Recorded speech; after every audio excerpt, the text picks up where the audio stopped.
listening to Tales from Eluthane. Hiereus sat on a stone near the fire he had built outside the camp of the enslaved kobolds. The fire itself was small, as not to draw the attention of the house whose field he was in, but big enough that the kobolds knew he was there.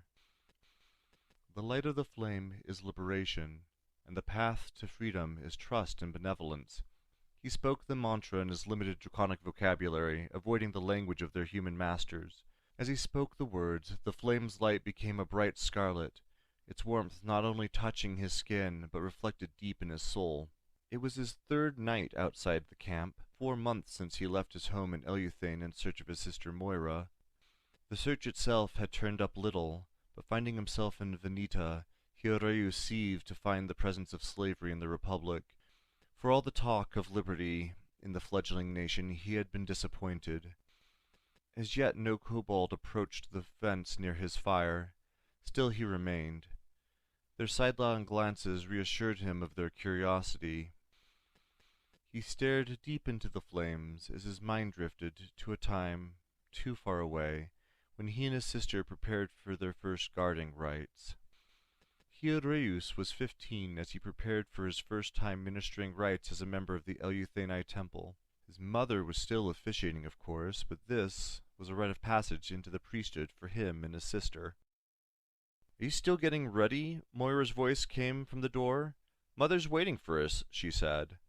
"Moment," Hiereus called. "I need to apply some ointment to my stump," he said, reaching for the bottle he kept on his writing desk. "It's still bothering you?" his sister asked, her concern apparent. "It's been weeks since we made our lamps," she said, running her hand over her own cut horn. Hiereus offered his sister a pacifying smile. "It's only irritating once in a while now. I just don't want it to act up during the ceremony." Moira rolled her eyes and nodded. "Of course," she said. "But hurry, you're making us late." The ointment was applied quickly, and soon his hood was raised. Taking up his lamp, he followed his sister into the frigid Eluthane air. The guarding rite at the kiln drew a large crowd each year. It wasn't the most significant holiday in the liturgical cycle, but the products of the kiln provided much of Eluthane's livelihood. Ceramics were his people's primary export. They weren't the biggest producers of stoneware, but over the generations, their work had gained enough reputation that Eluthane pieces were highly valued, sufficient that the community-run kiln could make up for the limited farming of their frozen home. "There you are," called their mother Fosse as they ran across the frozen ground to meet her. "Your father just came past to tell me they're almost done loading the kiln. I was afraid you'd miss the lighting." Moira frowned.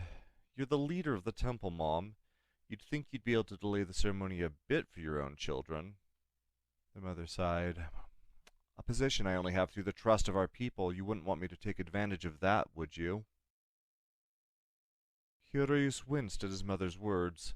Since gaining their freedom, trust was the foundation of their town's order. Leadership was elected yearly, and that was perhaps the biggest token of trust one could win. To violate it? Well, it was a taboo seldom broken. Moira's tail drooped from the chastisement.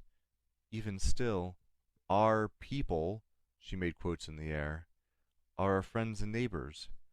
I'm sure they'd forgive you a little tardiness. Besides, Hiereus' stump is still bothering him." "Moira!" Hiereus cried, mortified. "What? Still?" his mother said, moving to inspect her son's head. Hiereus pulled at the edges of his hood to hide his face in protest. "No, Mom, it's fine," he said, his tail thrashing with agitation. "Let's just go to the kiln already." "If you say so," she said, looking down at her son, still worried. "Yeah," he responded, not letting go of his hood until his mother led them away. Most of Eluthane had gathered near the great step kiln, which had been constructed against a hillside generations ago. Hiereus could see Rai, his older brother, working at its front, loading wood whose ash would become the color to decorate the potter's work. "Ah, Mother," Rai said, greeting them as they approached. "We're almost ready. Pa just sealed up the back. Once we've set the kindling, you can start." Their mother nodded, and Rai turned to his younger siblings. "So, you two ready to stay up all night, tending the flame?" he said with a grin. "To be honest, I'm glad I'm not doing your job tonight. I'll tell you what, I'm going to sleep while you two are out here," he said, as he ran his knuckles over Hiereus' head. "Stop that!" Hiereus wailed, and his brother chuckled. "I suppose that's why you didn't join the priesthood," Moira chided. "Well, one of us had to follow in Pa's footsteps. It may as well be me, right?" Rai cut back. "Cut it out, you three." Their mother rubbed her eyes as she reproved them in a harsh whisper. "The whole town is here, and Moira, it's good to have a Potter in the family. Their work in many ways is harder than ours, and we contribute together," Fose finished. Moira sighed. "Yeah, I know," she said. "Just make him leave Hiereus alone." Hiereus' tail sank low to the ground, and he grumbled. His sister was too quick to defend him, and he wished she would just let him handle himself sometimes. "Your brother's fine," their mother said, and Hiereus wasn't sure which she meant.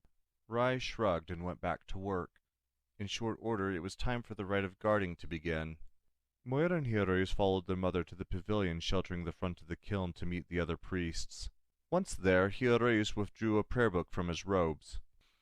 "What are you doing?" Moira asked through clenched teeth. "Don't you have your part memorized?" "I do," Hiereus whispered back defensively. "I just want to be sure." "Whatever," Moira breathed. "Just remember they all know you're my brother." "What's that supposed to mean?" Hiereus whispered, but apparently not softly enough, as he caught his mother's fiery glare to cut him short. Shortly, the tone of a bell silenced the crowd, as Fose stepped forward. Her horn lamp held aloft its flame deep red. "We who once toiled enslaved by darkness are now liberated by light," she intoned. The next priest stepped forward and lit their lamp from Fose's. "By light of the flame, our work is ours," they said as the flame's light was shared with them. Moira then joined the others, and their mother lowered her lamp to share the flame with her. "Trust and benevolence is the path to freedom. May we share our labors and their fruits together," she spoke as the flame on her lamp took its crimson hue. Hiereus followed along in his book, and his turn had come. He stepped forward and met his mother's smile. "May the light of the flame protect our labors." He was reading aloud phrase by phrase, and frowned as he stumbled. May they carry its light, so that the darkness cannot overtake them." He looked at the ground as he finished. His mother nodded and raised his chin as she lit his lamp. "You did good," she whispered to him, and he was relieved when the flame he carried turned red like the others, its power reflected in his heart. Then he, with the other priests, turned to the kindling at the base of the kiln. "May the light of the flame provide you with strength wherever you go," they chanted together as they lowered their lamps to light the kindling. Potters then worked bellows to stoke the flame, which soon spread to the wood inside the kiln. Cheers and applause erupted from the crowd, and Hiereus grinned as he joined them in a traditional song. "Whirlwinds of danger are raging around us, o'erwhelming forces of darkness assail. Still in the fight see advancing before us, red flame of liberty that yet shall prevail. Then forward, you workers, freedom awaits you, o'er all the world, on the land and the sea. On with the fight for the cause of our liberty. March, march, you toilers, and the world shall be free." The memory of years past was bittersweet since his sister departed. It had been that night she had brought to him a book of drow lore, a variation of the Ballad of Creation. A community of the elves lived in a cave network in the hills far to the south of Eluthane, which had led Hiereus to study their language. Moira had given the book as a gift to encourage his studies, but in some ways the myths he translated from it were the beginning of their troubles. His people had known the story of creation, or at least the most common story, but the drow who lived in those caves didn't believe they shared creation by Zephyranus like the other elves, instead believing their genesis to be from the caverns themselves. Further, the text called his people demons, the spawn of the same who'd once enslaved them, rather than the creation of Lilac. Hiereus grimaced as he remembered how curiosity ate at his sister, until she left to find their true creator, whomever that was. His only hint that she was still alive was a sending he received a year before his own journey began. I found it. That was all the contact he had. His own attempts to respond had failed. He poked the coals of his fire and sighed. Looking up, he saw he was being watched closely by a kobold through the fence. "Who are you?"